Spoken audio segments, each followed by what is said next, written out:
Hi, my name is Claudia Rivera, and today I'm going to share with you research conducted by my colleague Anne-Marie Daniel and me, entitled How Does Nature Regulate Atmospheric Composition Formaldehyde Removal from Air?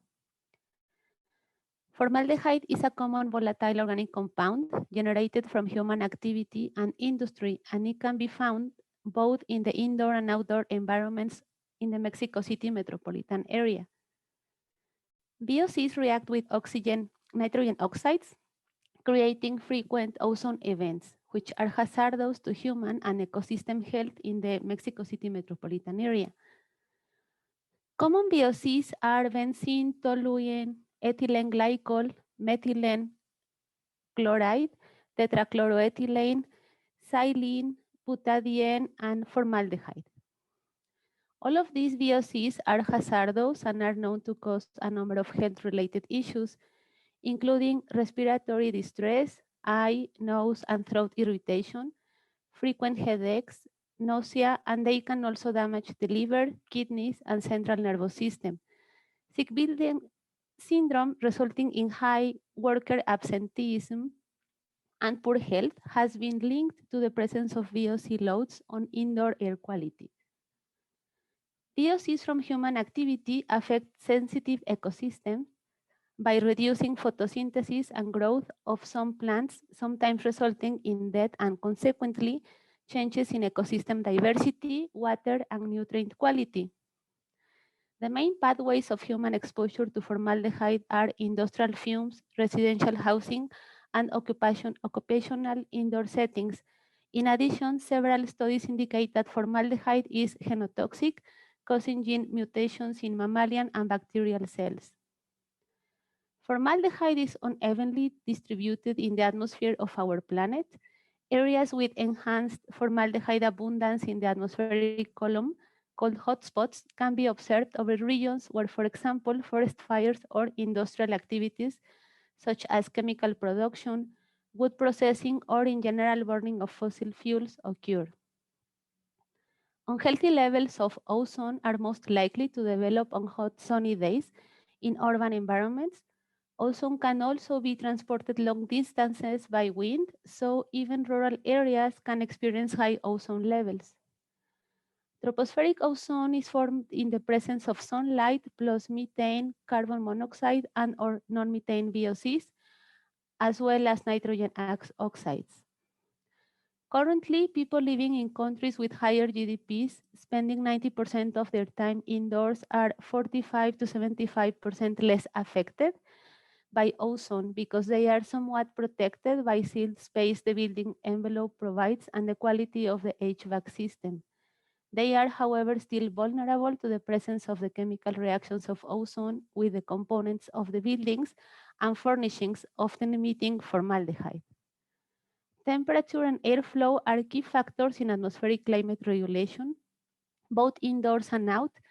Climate change is predicted to have an increasingly negative influence on our air quality, with higher temperatures, humidity from flood and storm events, wildfires, particle and pollen loads, and ozone events.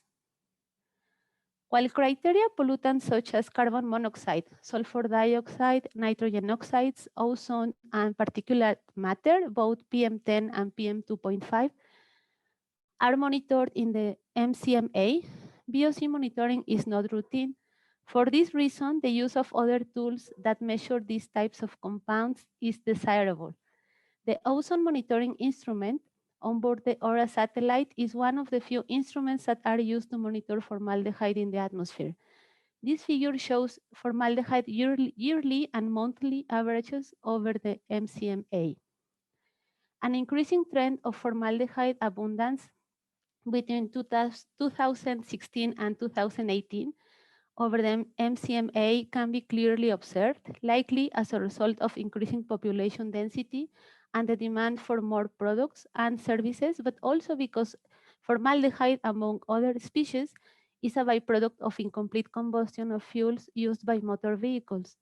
An increase in the abundance of formaldehyde is observed as well during the months of the year when temperatures are higher and photochemical activity in the atmosphere increases.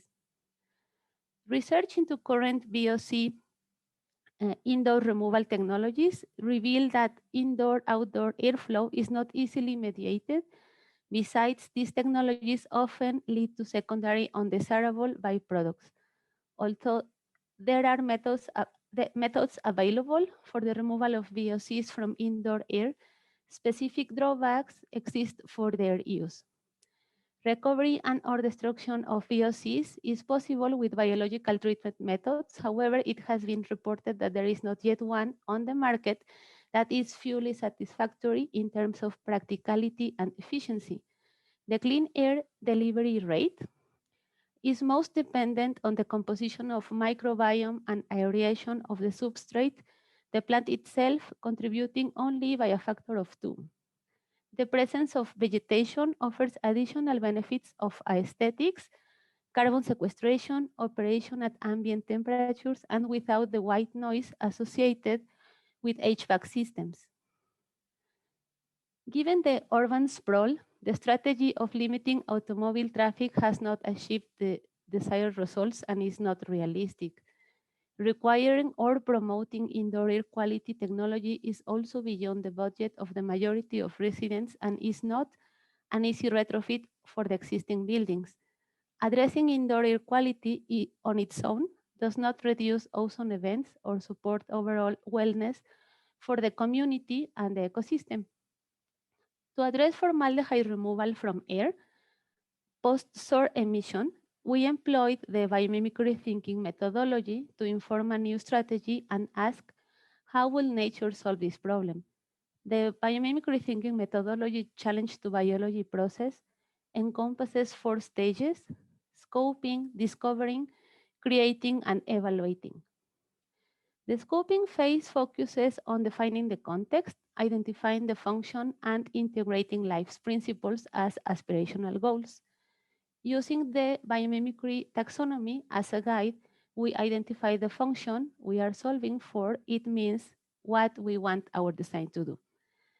Our function is to modify chemical state, specifically concentration. We biologize the question, how does nature modify the concentration of formaldehyde in air? Life principles are referenced to set aspirational goals and to evaluate design concepts.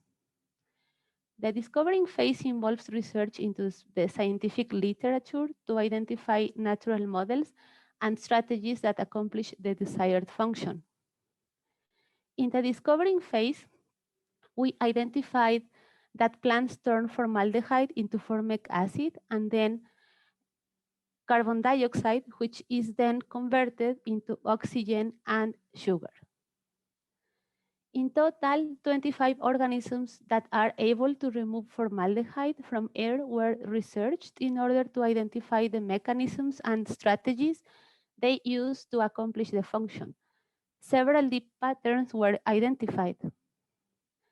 Plants release water vapor through their leaves to cool the air, which creates convection currents to bring down VOCs from the atmosphere to the soil, where microorganisms biodegrade them.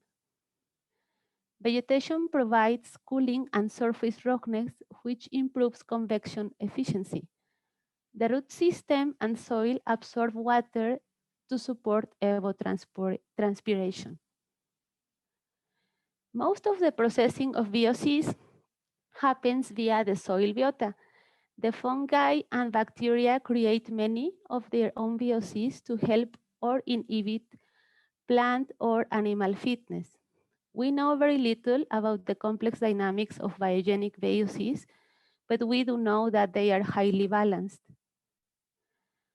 Specific characteristics have been reported for some of the researched species. For example, a positive linear relation between the removal of formaldehyde through stomata and stomatal conductance. Stomatal movement induced by light affecting formaldehyde removal, and the possibility that the removal of formaldehyde by plants may be diffusion limited rather than reaction limited. The movement of VOCs between the atmosphere and the soil happens via concentration and pressure gradients mediated by temperature, barometric pressure, water content, and wind currents. Aeration of substrate enhances VOC removal. Volcanic rock, wool, and leaf litter perform well. Nature best accomplishes formaldehyde removal in the root zone of the plant when the root zone is well aerated and contains activated carbon. Research points towards the necessity to understand the microbiome in a holobiont context that involves the host and its associated organisms. Microbiomes perform many beneficial ecological functions, such as air and water filtration, greenhouse gas sequestration, and supporting of food systems. When plants are domesticated to foreign soil, they often experience changes in root architecture and exudation affecting the microbiome composition and function. A back to the roots framework is proposed to reinstate beneficial associations that may have been undermined during domestication of imported plants. Natural spaces provide many ecological goods and services that regulate atmospheric composition, including air and water filtration, removal of harmful gases and particulates from the atmosphere, and supporting biodiversity, which in turn benefits agriculture and climate regulation. The valley of the MCMA soils facilitate infiltration and underground water circulation due to their composition being mostly made of a sequence of alluvium and volcanic materials. More water is extracted from the aquifer than is able to be replenished by rainfall, causing compaction and subsidence, which affects the stability of the land and water distribution. Of interest is the finding that Mexico City's soil are thysotrophic, meaning they have the capacity to recover their structure and strength with time. The creating phase of the biomimicry thinking methodology involves incorporating the research into a brainstorming process that results on a proposed biomimetic solution. Our VOC transformer prototype is one unit of a biomimetic system level design. The design is a movable companion planter that takes up formaldehyde from the atmosphere and renders it benign. The goal is to mimic the natural system to create the right conditions to support plant growth and soil biota native to the ecosystem at scale to significantly address the saturation levels of VOCs in the atmosphere, both indoors and out. Many planters together will create a living machine. The design cultivates cooperative relationships between companion plants to create place-specific microbiomes which are monitored for performance using simple, affordable sensors that are easy to use. Once established, the planters are moved outside to rooftops and roadsides to enhance the functioning of the local ecosystem. Planters are designed to be modular and nested components connected to create larger areas of green infrastructure that facilitate microbiome connectivity. The above-grade semi-permanent structure of the pot provides all the benefits of natural infrastructure without permanence of location relative to human endeavor. Containers are easily moved for planting into the ground. The evaluation phase provides evaluating the proposed solution using LPs and other measurement tools. A simple growth sensor was employed to evaluate the performance of a small planter. The growth sensor is a simple tool that could be used with planters by homeowners, employees, or maintenance staff to monitor and mitigate the presence of formaldehyde in varied indoor environments. Values measured at an administrative office were lower than the ones found at more polluted environments, such as an organic chemistry lab in our case. At both sites, after the prototype was deployed, the formaldehyde levels dropped. Although several researchers have conducted tests and previously proposed using plants to remove formaldehyde from indoor environments, this VOC transformer design offers a strategy that reinforces also the health of the local ecosystem. A holistic solution is a desirable future.